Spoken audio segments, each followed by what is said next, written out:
Pokrovsk played a cruel trick on the occupiers. While the enemy threw all its forces into a desperate attempt to take control of the ruins of the city destroyed by the Russian army, the Ukrainian armed forces launched a counterattack 200 kilometers to the north in Kupyansk. The enemy forces suffered huge losses there, reports the Ukrainian command, and were forced to retreat. The enemy was cleared out on the northwestern outskirts. They're not there anymore, and that's a huge achievement. In fact, the Ukrainian armed forces have cut off the Russian invaders in the northern part of Kupyansk from their main supplies of food, cannon fodder and ammunition.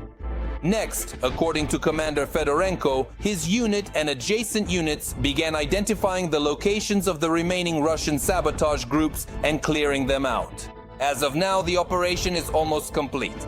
If you open a map that more or less accurately reflects the current line of contact, you'll see that the enemy forces have been pushed back quite significantly from the northern outskirts of the area. And what does that mean? The farther we are able to drive the enemy military forces away from the northern outskirts of Kupyansk, the less space they have available to send their sabotage groups into the city itself.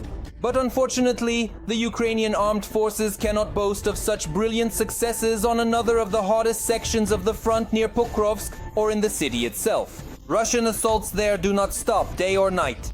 It seems the Kremlin has thrown all its forces into taking the city. Nevertheless, despite all efforts, the Ukrainian command notes that our defenders are heroically holding the line. The situation in and around Pokrovsk is extremely difficult, but at the same time we're still somehow holding on. According to the military, most of the city is now in the so-called gray zone. This is when control over the territory constantly shifts from one side to the other and fighting takes place for every building entrance.